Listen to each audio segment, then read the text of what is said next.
로마서 7장 1절부터 6절 말씀입니다. 형제들아 내가 법 아는 자들에게 말하노니 너희는 그 법이 사람이 살 동안만 그를 주관하는 줄 알지 못하느냐. 남편이 있는 여인이 그 남편의 친정에는 법으로 그에게 매인받으려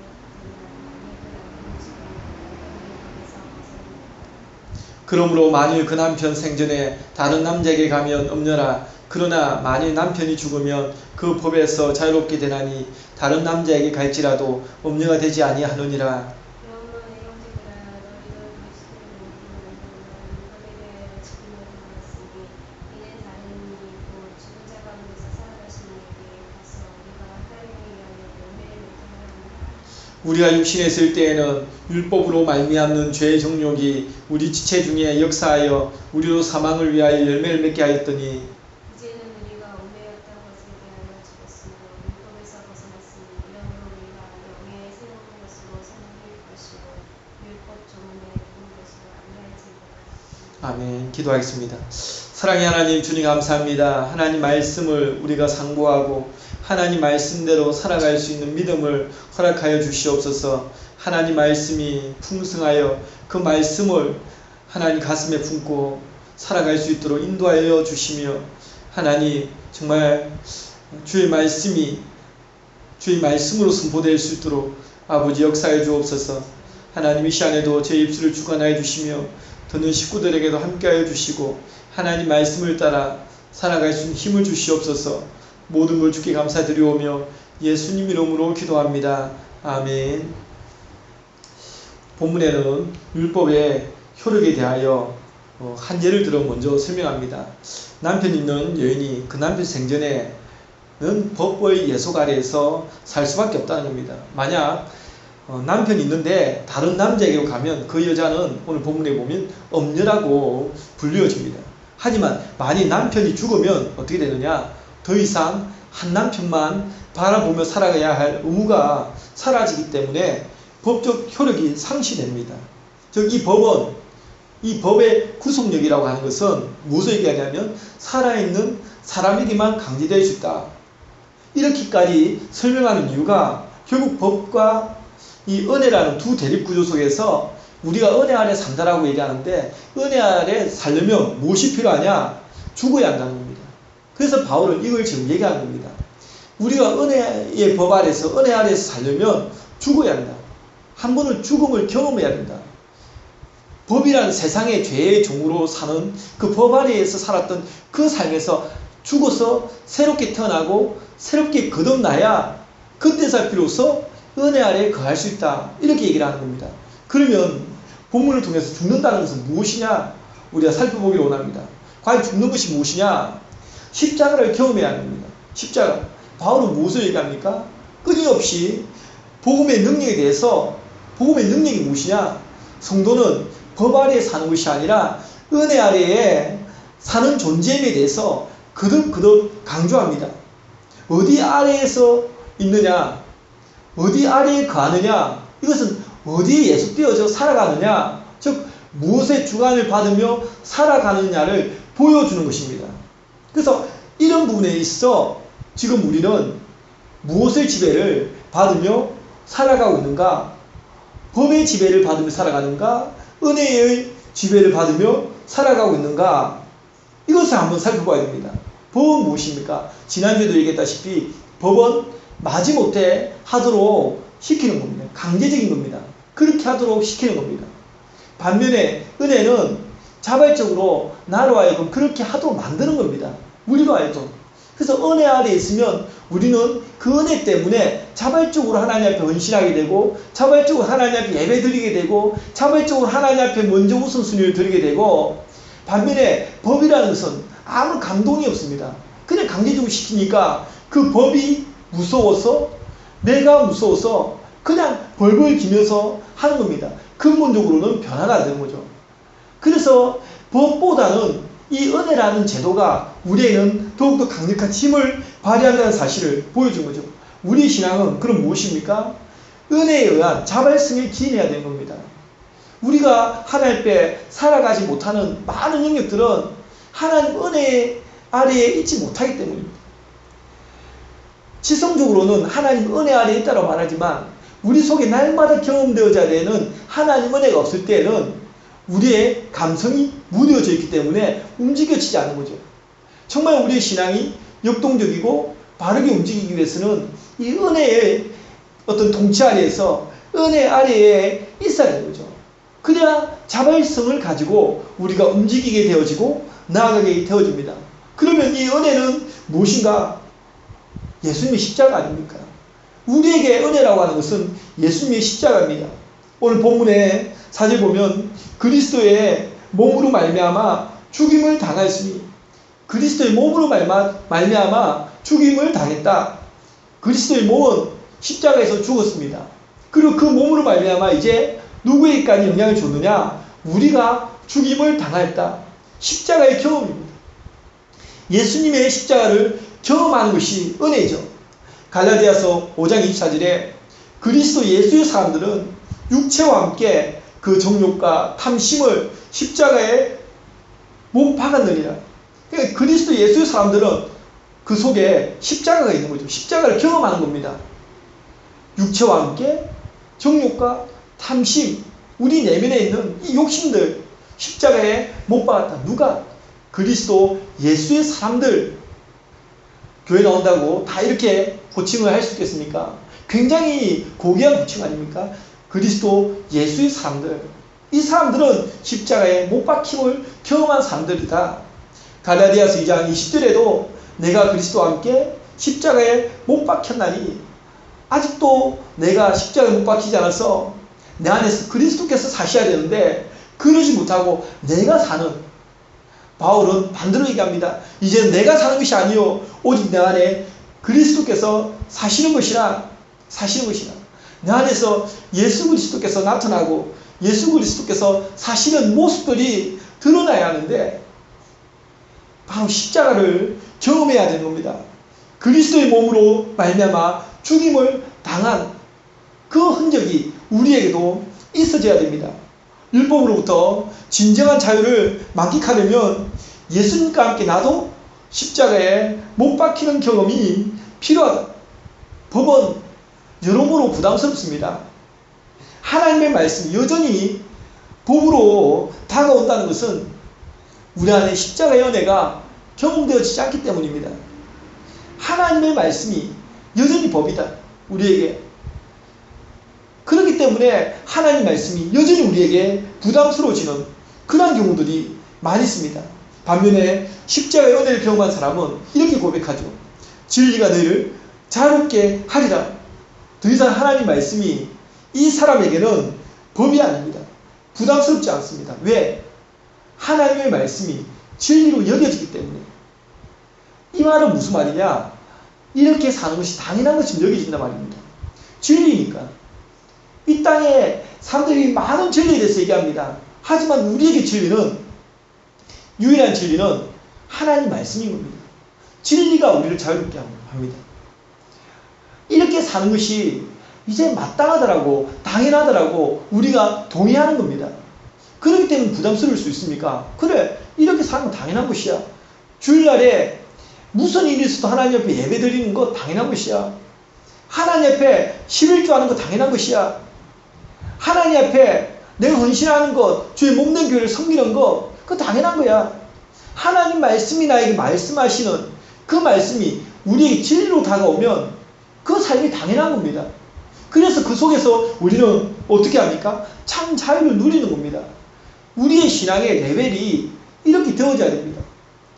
법 아래 있으면 하나님 말씀이 법으로 느껴지면 아직도 십자가를 경험하지 못한 것이고, 반면에 이제 하나님의 은혜가 십자가에서 우리가 경험되어지면 그때부터는 이 말씀은 당연히 그 안에서 우리가 누리는 겁니다. 하나님 말씀이 이렇게 하니까 부담스러워, 힘들어, 이것이 아니지 않습니까? 주의 몸된 교회를 섬기면서 힘들 수도 있겠지만 그래도 하나님 은혜 때문에 감사한 겁니다. 때론 성도를 돌보다가 받는 상처들도 있을 수도 있고 그 관계 속에서 상처를 받을 수도 있지만 그래도 하나님 은혜 때문에 다 모든 것들을 이겨낼 수 있습니다.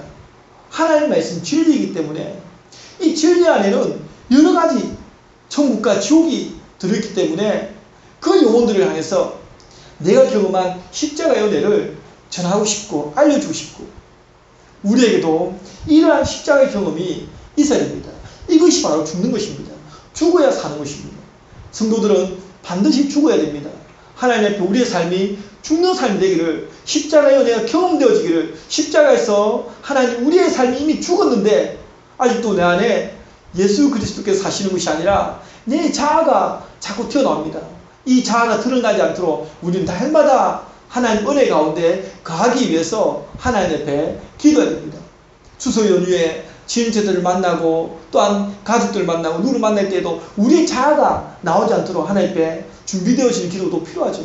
하나님 앞에 내 안에 예수 그리스도께서 사시고 내 예수 그리스도께서 보여질 수 있도록 하나님 앞에 우리의 삶이 그렇게 십자가를 경험함으로 죽음으로 다시 새롭게 사는 그런 역사가 우리에게 일어나기를 원합니다. 두 번째로 죽는다는 것은 거룩한 열매를 맺는 것입니다. 그리스도의 몸이 십자가에 죽임 당하심에 대해서 그 이유를 이렇게 얘기합니다. 우리가 하나님을 위하여 열매를 맺도록 하기 위함이다. 열매를 맺도록. 하나님을 위하여 열매를 맺도록. 우리가 왜 십자가에서 죽임을 당해야 됩니까? 내가 예수 그리스도 안에서 죽임을 당하지 않으면 하나님을 위한 열매는 없는 겁니다. 내가 죽어야 열매를 드러내야 됩니다. 근데 또 그 열매는 아무도 보지 않는데 그 열매가 의미가 있습니까? 하나님 그 열매를 통해서 보여주기를 원하죠.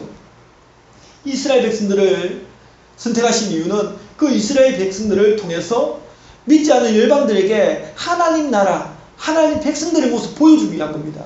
하나님께서 우리에게 열매를 주고자 하시는 것도 그냥 너 열매 그냥 고이 간직하고 이것이 아닙니다. 우리가 열매를 맺는 것을 사명으로 여겨야 되는 이유는 열매를 맺어서 보여줘야 됩니다. 믿지 않는 사람들에게 보여줘야 되기 때문에 하나님께서 이러한 열매를 통해서 많은 사람들이 하나님께 영광을 돌리도록 하기 위해서 우리에게 선한 행실까지도 하나님을 요구하고 있습니다. 하나님을 위하여 열매를 맺도록 그리스도의 몸이 십자가에서 죽임 당하셨습니다. 애당초 하나님께서 사람을 창조하신 목적도 무엇입니까? 하나님을 영화롭게 하며 살도록 하시기 위해서 그랬죠. 그런데 죄에 빠진 인간들 오직 자신의 종욕만을 위해서 삽니다. 오직 자신의 꿈만을 이루기 위해서 살아갑니다. 목적을 잃어버렸습니다. 방향키를 잃어버렸습니다. 최초의 사람 아담의 죄가 온 인류에게 미친 죄의 결과가 이렇게 나타나 버렸습니다. 사람은 원래 하나님 형상대로 지음을 받았습니다. 하나님 형상대로. 그런데 이렇게 하나님 형상이 산산조각 나버렸습니다. 하지만 하나님께서 회복시키기 원하죠. 다시금 회복시키기 원합니다. 그 대가로 예수님께서 십자가에서 거룩한 산제물로 드러질 수밖에 없었다라는 사실입니다.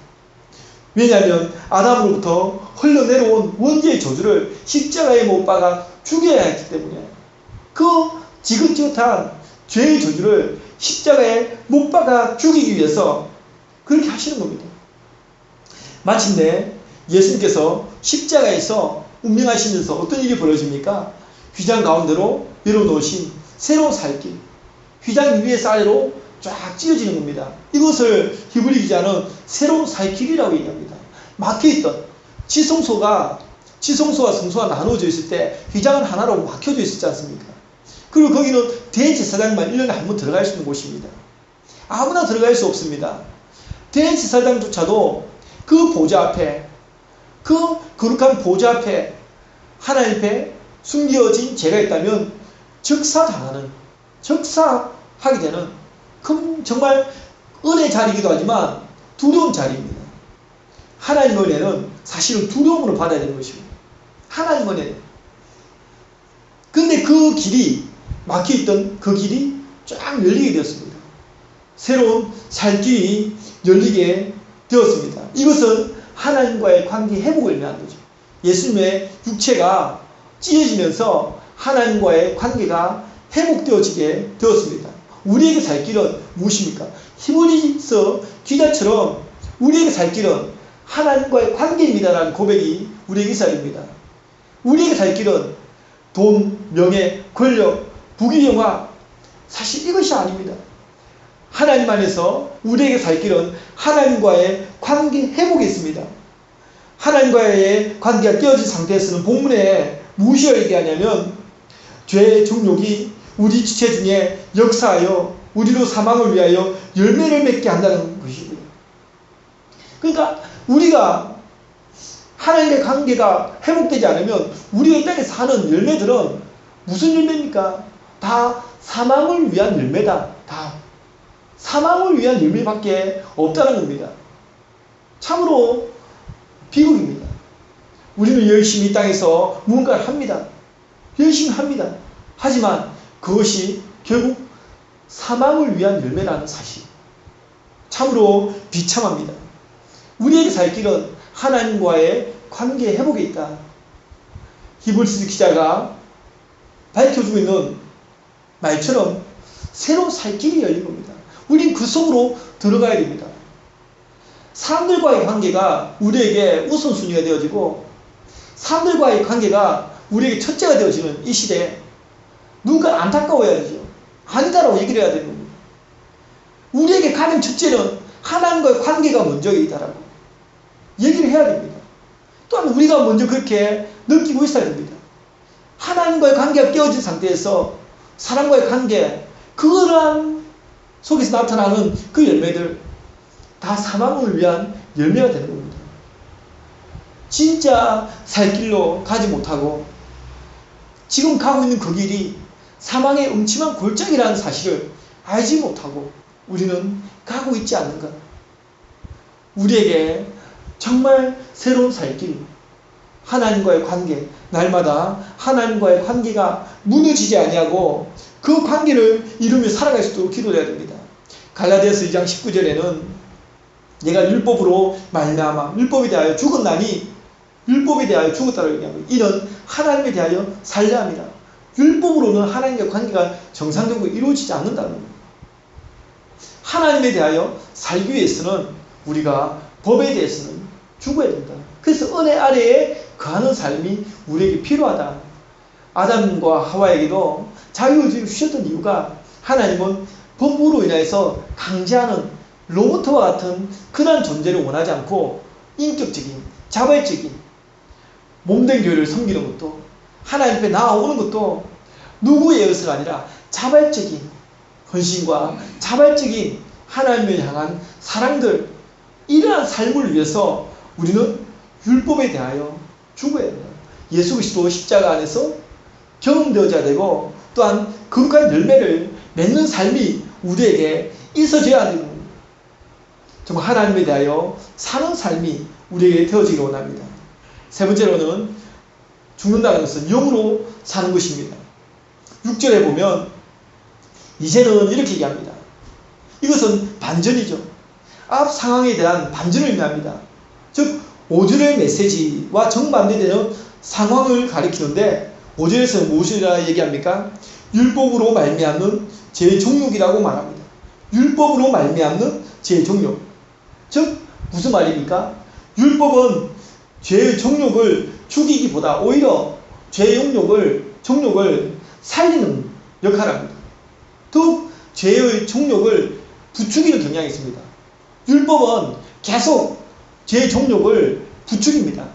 하지 마라 하면 더 하고 싶은 그런 마음들이죠.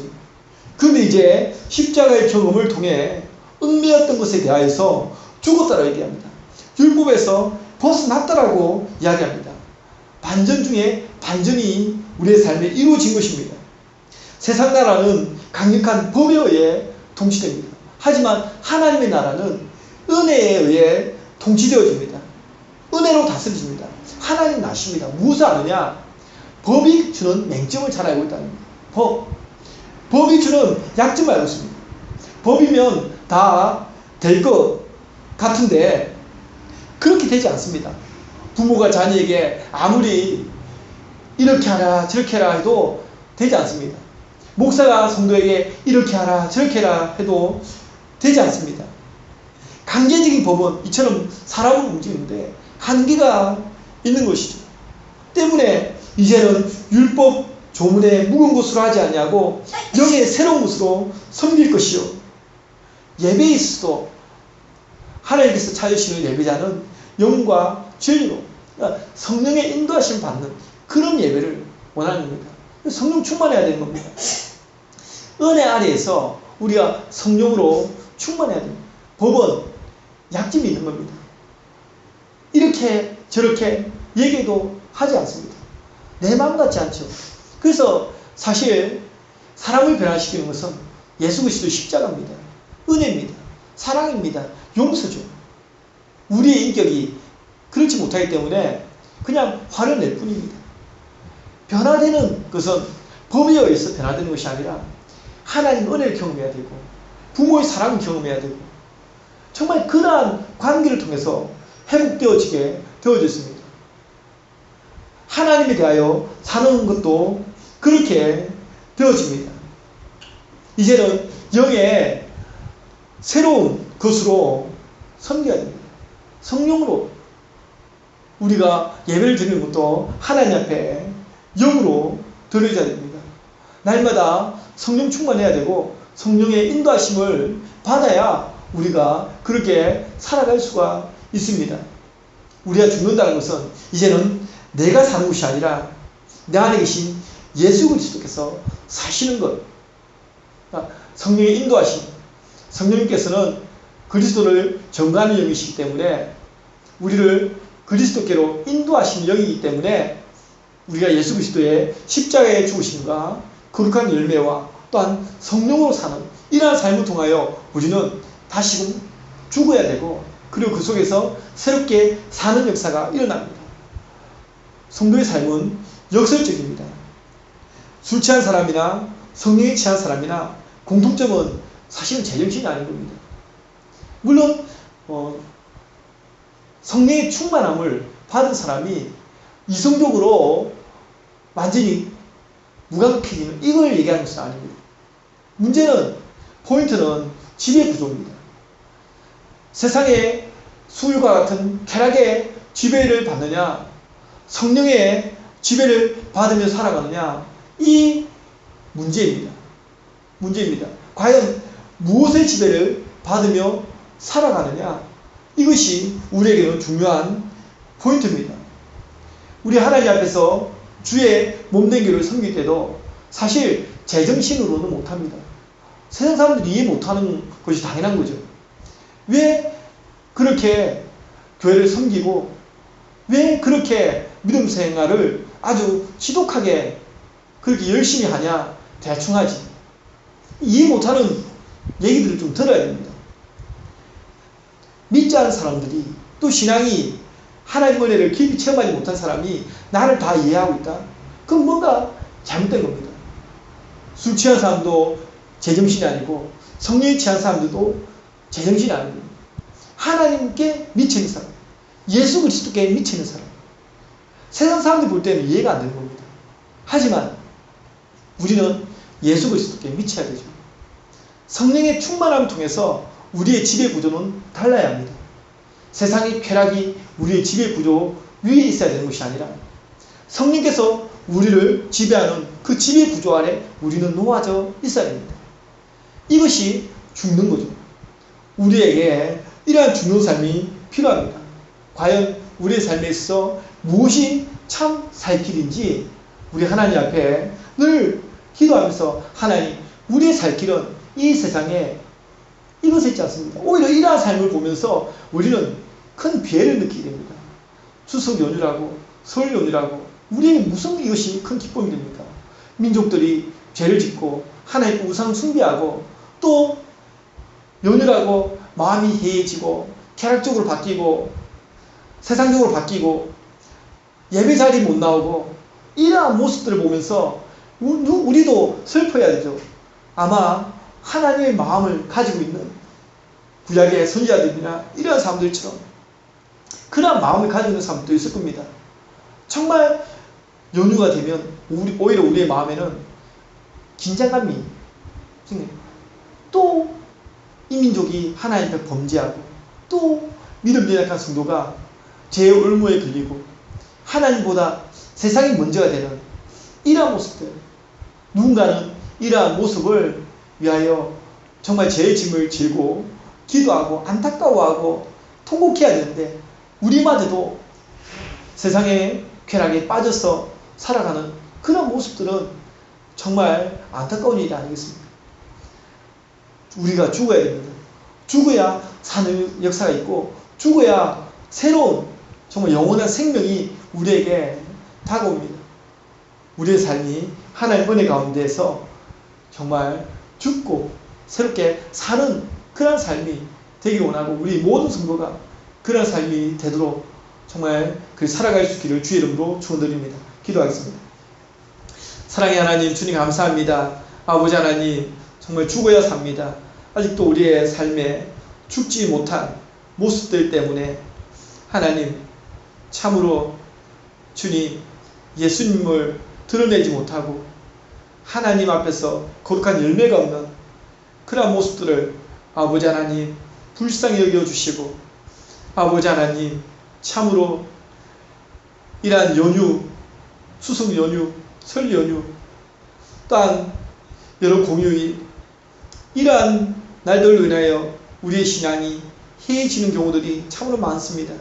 하나님 정말 이 민족의 죄악을 짊어지고 안타까워하며 탄식하며 슬퍼하며 아버지 하나님 정말 법 아래 있는 자가 아니라 예수님의 십자가의 은혜를 경험한 자가 되어서 하나님 억지로 하는 섬김이 아니라 예수 그리스도의 십자가의 은혜 때문에 정말 자발적으로 하나님 앞에 나아가지 않고서는 견딜 수 없는 그런 마음들이 우리 안에 있게 하여 주시옵소서. 아버지 하나님 주님 저희들 긍휼히 여겨주시고 불쌍히 여겨주시옵소서. 모든 걸 주께 감사드리오며 예수님 이름으로 간절히 기도드립니다. 아멘.